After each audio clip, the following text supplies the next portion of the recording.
Hello बच्चों, हमारे इस लर्निंग प्लेस चैनल पे आप सभी का बहुत बहुत स्वागत है। बच्चों, हम लोग पढ़ रहे हैं भूगोल। भूगोल में हमारा टॉपिक चल रहा है यूरोप महाद्वीप। यूरोप महाद्वीप की 2 क्लासें हो चुकी हैं।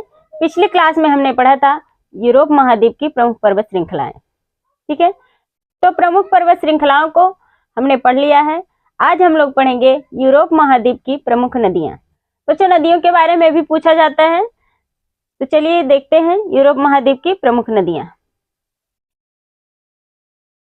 क्या है। यूरोप महाद्वीप की प्रमुख नदियां, यूरोप की प्रमुख नदियां।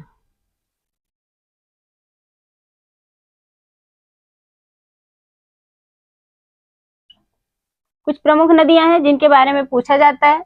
तो सबसे पहले बोलगा नदी। सबसे पहले हम किसको पढ़ेंगे? बोलगा नदी को।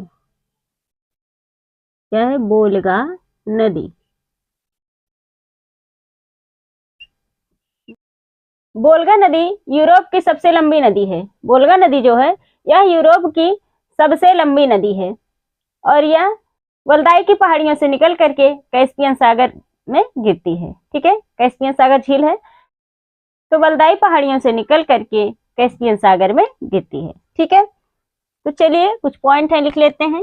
इसमें पहला पॉइंट है, यह यूरोप महाद्वीप की सबसे लंबी नदी है।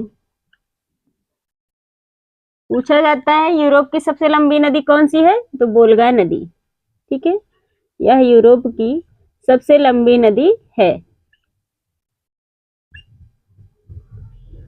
और अगला पॉइंट है, वल्दाई पहाड़ियों से निकलती है और कैस्पियन सागर में गिरती है। ठीक है, यह वल्दाई पहाड़ियों से निकलकर वल्दाई पहाड़ियों से निकलती है। इसका उद्गम पूछा जाए तो वल्दाई पहाड़ियां, ठीक है, से निकलती है।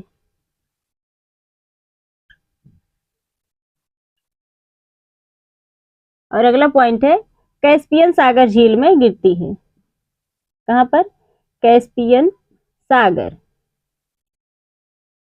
कैस्पियन सागर झील में गिरती है।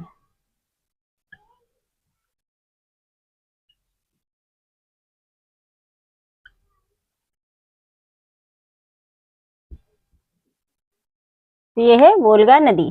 दूसरी है डेन्यूब नदी। कौन सी है? डेन्यूब नदी।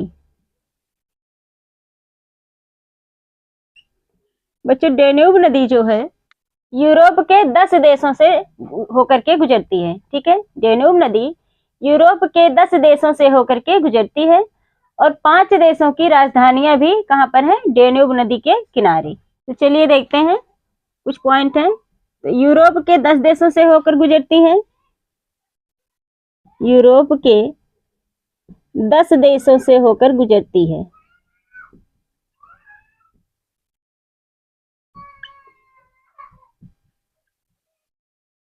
होकर गुजरती है और 5 देशों की राजधानियां डेन्यूब नदी पर स्थित हैं। ठीक है, और 5 देशों की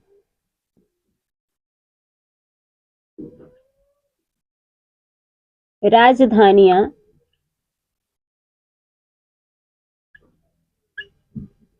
डेन्यूब नदी पर स्थित है।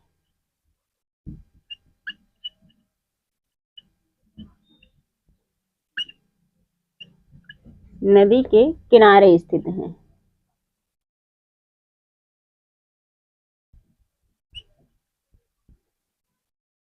कौन कौन से वो 5 देश हैं जिनकी राजधानियां डेन्यूब नदी के किनारे हैं? इसमें पहला है यूगोस्लाविया। क्या है? यूगोस्लाविया।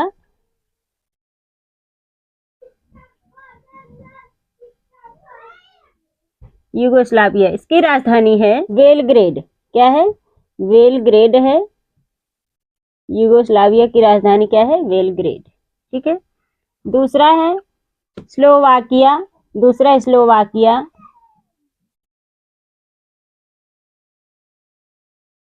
इसकी राजधानी है ब्राटिस्लावा।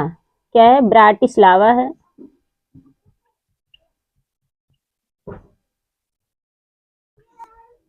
तीसरा है रोमानिया।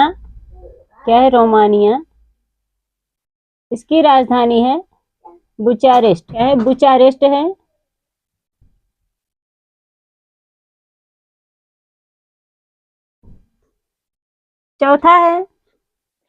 चौथा देश है हंगरी। इसकी राजधानी है बुडापेस्ट। क्या है? बुडापेस्ट। और पांचवा है ऑस्ट्रिया। इसकी राजधानी है वियना। क्या है? वियना है। तो ये 5 देश हैं जिनकी राजधानियां कहां पर हैं? डेन्यूब नदी के किनारे हैं। ठीक है, कौन कौन से हैं? यूगोस्लाविया की राजधानी है बेलग्रेड। स्लोवाकिया राजधानी है ब्राटिस्लावा। रोमानिया राजधानी है बुचारेस्ट। हंगरी राजधानी है बुडापेस्ट। ऑस्ट्रिया की राजधानी है वियना। ठीक है, ये 5 राजधानियां कहां पर है? डेन्यूब नदी के किनारे। तो यहां तक नोट कर लीजिए। चलिए देखते हैं आगे। तीसरी है राइन नदी। क्या है? राइन नदी है। राइन नदी। बच्चों, राइन नदी जो है यह जर्मनी की सबसे महत्वपूर्ण नदी है। राइन नदी जर्मनी की सबसे महत्वपूर्ण नदी है और ये निकलती है आल्प्स पर्वत श्रेणी से। ठीक है, कहां से निकलती है? आल्प्स पर्वत श्रेणी से निकलती है और यह जर्मनी की सबसे महत्वपूर्ण नदी है। राइन नदी को कोयला नदी भी कहा जाता है। क्यों कहा जाता है? क्योंकि यहाँ पर बिटुमिनस कोयले के भंडार पाए जाते हैं। राइन नदी को यूरोप का औद्योगिक हृदय स्थल भी कहा जाता है। ठीक है, तो कुछ महत्वपूर्ण पॉइंट्स हैं। पहला पॉइंट है, यह जर्मनी की सबसे महत्वपूर्ण नदी है। क्या है? यह जर्मनी की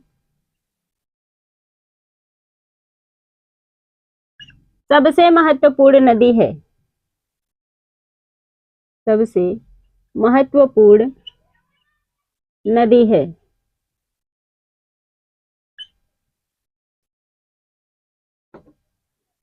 अगला पॉइंट है, आल्प्स पर्वत श्रेणी से निकलती है। यह आल्प्स पर्वत श्रेणी से निकलती है।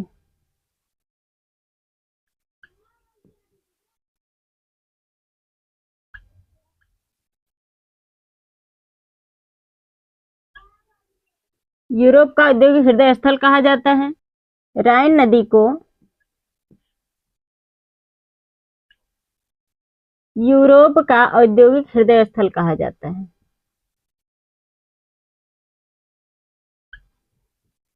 देखो, ये अलग अलग प्रश्न है, पूछा भी जाता है। यूरोप का औद्योगिक हृदय स्थल कहा जाता है। हृदय स्थल कहलाता है, कहा जाता है।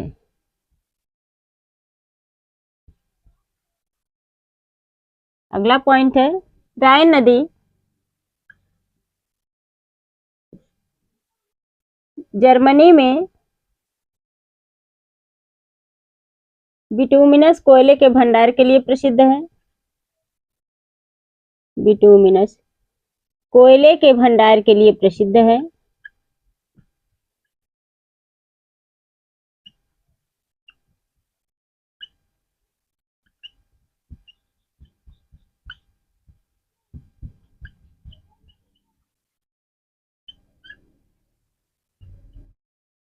जिसे रूहर प्रदेश कहा जाता है। क्या कहा जाता है? रूहर प्रदेश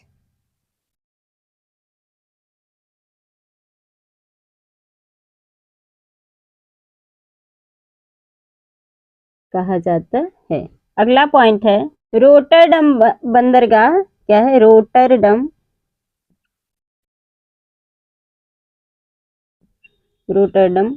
बंदरगाह राइन नदी के मुहाने पर स्थित है। राइन नदी के मुहाने पर स्थित है।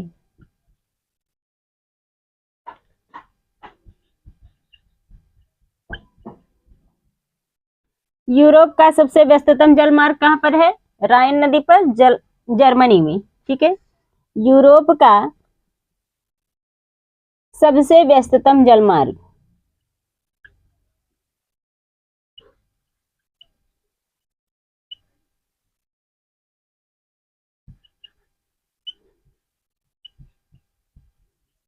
कौन सा है? राइन नदी है। राइन नदी कहाँ पर है? जर्मनी में। अगला पॉइंट है राइन नदी की सहायक नदी। राइन नदी की सहायक नदी, सहायक नदी कौन सी है? स्प्री नदी।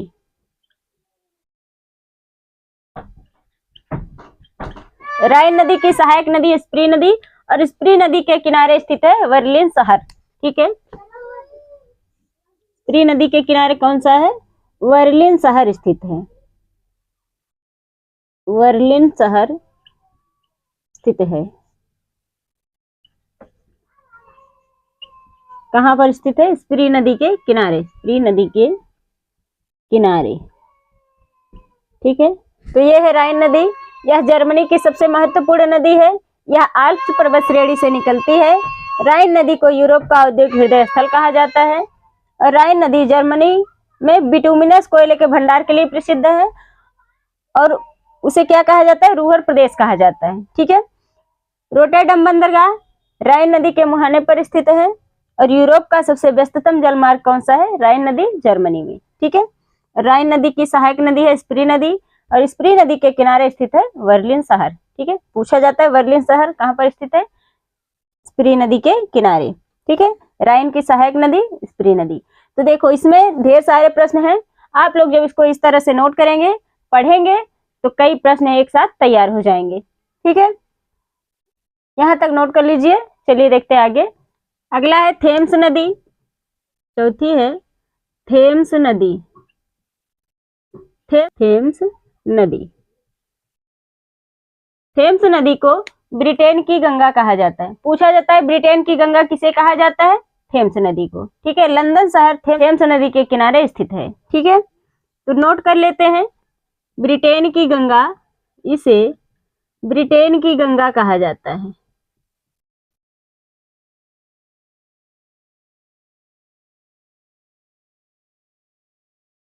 कहा जाता है। इसके किनारे लंदन शहर स्थित है। इसके किनारे लंदन शहर स्थित है।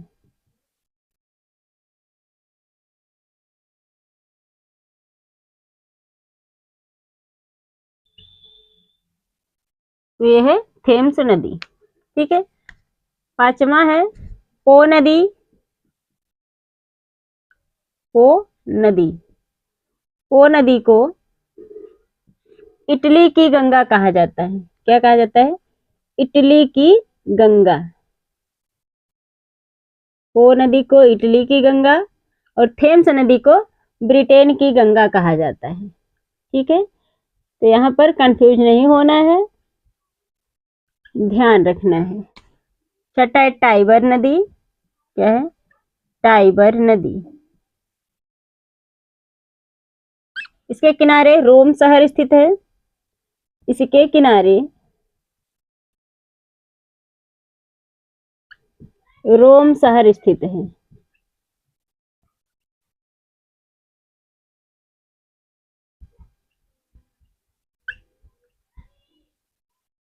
स्प्री नदी के किनारे बर्लिन शहर स्थित है, और टाइबर नदी के किनारे रोम शहर स्थित है, ध्यान रखना। सातवां है सीन नदी। इसके किनारे पेरिस शहर स्थित है। इसके किनारे पेरिस शहर स्थित है। कौन सा है? पेरिस शहर स्थित है। तो यह है यूरोप की प्रमुख नदियां। चौथा है थेम्स नदी, इसे ब्रिटेन की गंगा कहा जाता है। इसके किनारे लंदन शहर स्थित है। ठीक है, पो नदी इटली की गंगा कहा जाता है। टाइबर नदी, इसके किनारे रोम शहर स्थित है। और बर्लिन शहर कहाँ पर स्थित है? स्प्री नदी के किनारे। ठीक है, सीन नदी के किनारे पेरिस शहर स्थित है। ठीक है, तो ये तो हो गई यूरोप की प्रमुख नदियां। एक नहर है जिसका नाम है कील नहर। क्या है? कील नहर। कील नहर। कील नहर जो है यह उत्तरी सागर को बाल्टिक सागर से जोड़ती है। ठीक है, उत्तरी सागर को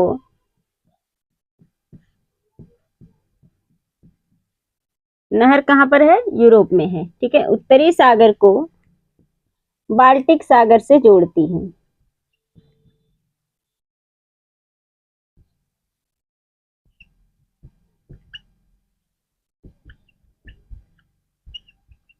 बच्चों एक महत्वपूर्ण प्रश्न और है जिसे पूछा जाता है, विश्व में सबसे लंबे फियोर्ड के तट किस देश का है? तो नॉर्वे का है। महत्वपूर्ण प्रश्न है, इसको भी आप लोग नोट कर लीजिए। विश्व में सबसे लंबा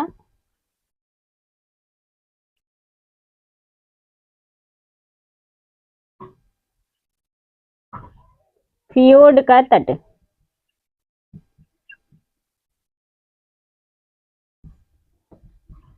किस देश का है?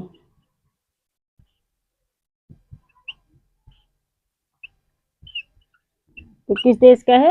नॉर्वे। किसका है? नॉर्वे का है, ध्यान रखना। तो बच्चों आज हमने पढ़ा यूरोप की प्रमुख नदियां। यहाँ तक नोट कर लीजिए और ध्यान से पढ़िए, सब कुछ समझ में आएगा। आज के लिए इतना ही। नेक्स्ट क्लास में हम लोग पढ़ेंगे यूरोप के प्रमुख औद्योगिक क्षेत्र। तो मिलते हैं नेक्स्ट क्लास में। Thank you.